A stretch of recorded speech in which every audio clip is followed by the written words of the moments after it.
Kita awali informasi pertama, saudara, dari 23 pendaki yang masih dicari akibat terjebak di Gunung Merapi, 11 orang ditemukan dalam kondisi meninggal dunia.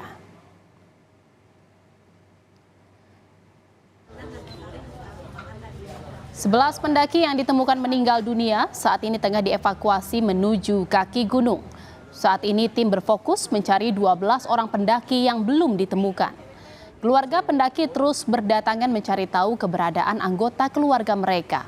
9 orang selamat saat ini sedang dirawat di rumah sakit.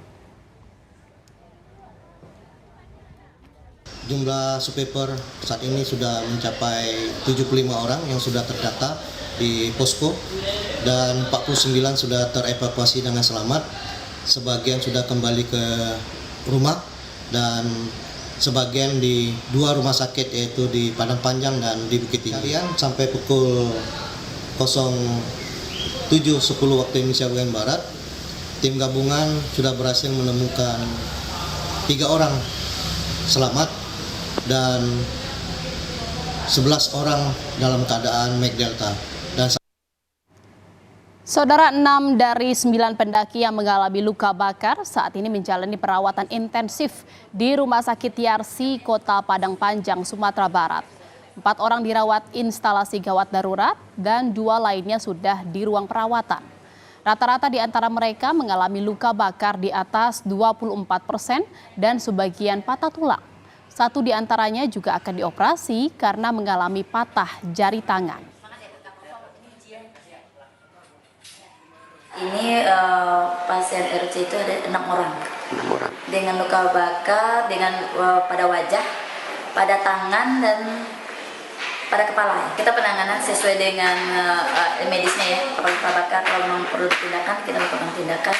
Tapi saat ini kita melakukan observasi mereka semua gitu. Saudara, 11 pendaki yang ditemukan meninggal dunia saat ini tengah dievakuasi menuju kaki gunung. Lalu bagaimana informasi terkini di sekitar Gunung Merapi di Kabupaten Agam, Sumatera Barat? Sudah tersambung bersama kami jurnalis Kompas TV Rio Johannes di sana. Selamat siang Rio. Rio, apakah 11 pendaki yang ditemukan meninggal dunia ini sudah tiba di pos pemantau? Ya, Jihan dan juga saudara, hingga sore ini memang 11 pendaki yang sudah ditemukan posisinya dalam kondisi meninggal dunia masih dalam proses evakuasi dan belum sampai di kaki Gunung Merapi.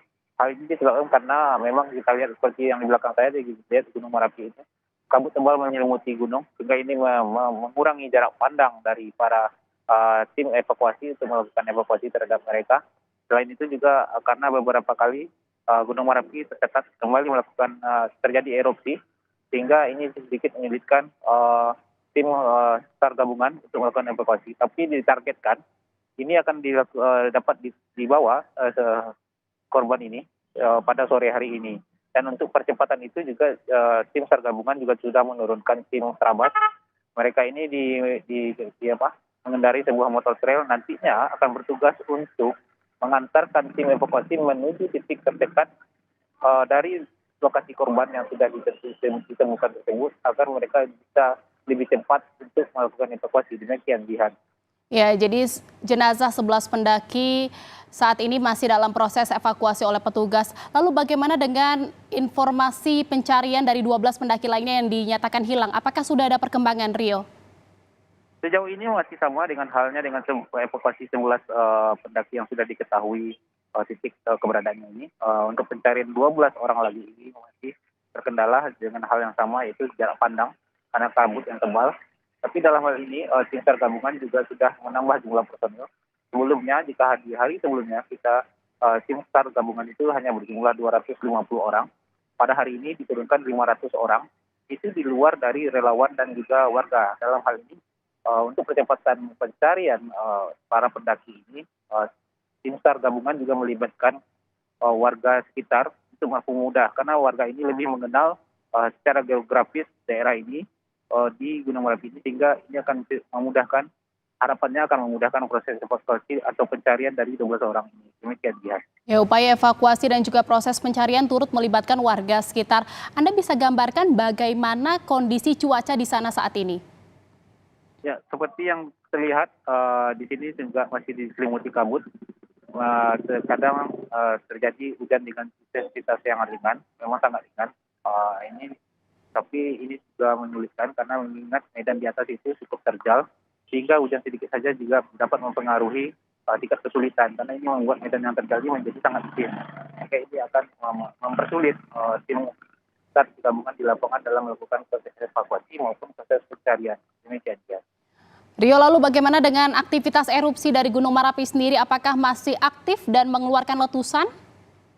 Ya, hingga saat ini memang Gunung Merapi masih mengeluarkan letusan dari PVMBG sendiri hingga siang itu ada 10 kali sudah mengeluarkan erupsi, melontarkan abu vulkanik yang cukup tinggi, dan ini sempat membuat tim SAR gabungan menghentikan sementara pada tadi siang, sempat menghentikan sementara proses pencarian karena ini dinilai juga akan membahayakan tim SAR gabungan karena radius awannya cukup tinggi dan membahayakan karena cukup panas bagi membuat udara sekitar cukup panas. Demikian dia.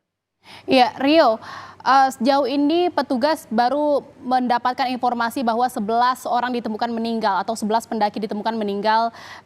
Lalu bagaimana dengan apakah ada informasi terbaru terkait dengan 12 korban yang dinyatakan hilang? Di mana saja lokasi mereka atau memang bagaimana kondisi mereka? Apakah sudah ada kabar di pos pemantau? Ya, untuk 12 ini masih sama dengan 11 orang yang sudah ditemukan ini. Proses evakuasinya karena kendala cuaca jarak pandang. Dari 12 ini juga masih belum. Tim SAR gabungan sudah menyebarkan memperluas titik pencarian. Jika di hari sebelumnya di ketinggian 2000, sekarang kita tim SAR gabungan itu menjangkau titik yang lebih jauh, lebih tinggi lagi untuk memperluas daerah pencariannya, radius pencarian untuk 12 korban ini. Dan harapannya memang ini hal yang bisa membuat percepatan proses pencarian. Dan untuk 11 korban yang meninggal dunia ini, juga tim SAR gabungan sudah membuka posko antemortem untuk mempermudah nantinya proses identifikasi dari korban-korban yang sudah ditemukan, yang sudah berhasil dievakuasi. Demikian Jihad. Baik, untuk wilayah atau warga sekitar yang terdampak ini bagaimana? Mereka dipindahkan kemana dan diungsikan kemana? Sejauh ini dari pantauan saya dan juga dari laporan dari pemerintah kabupaten kota sekitar, di sini kan Gunung Merapi masuk ke daerah kabupaten kota Tanah Datar, Kabupaten Tanah Datar dan Kabupaten Agam. Umumnya perkampungan warga ini masih berada di radius aman. Karena saat ini kan Gunung Merapi masuk tahap level 2, waspada level 2. Ini radiusnya adalah 3 km dari kawah. Ini memang warga masyarakat dilarang untuk memasuki area 3 km dari kawah. Sementara pemukiman berada di luar area 3 km ini, sehingga tim SAR gabungan masih melihat ini sebagai daerah yang aman dan belum perlu untuk melakukan evakuasi warga sekitar. Demikian Jihad. Baik, terima kasih atas laporan Anda jurnalis Kompas TV Rio Johannes dari Kabupaten Agam, Sumatera Barat. Selamat bertugas kembali.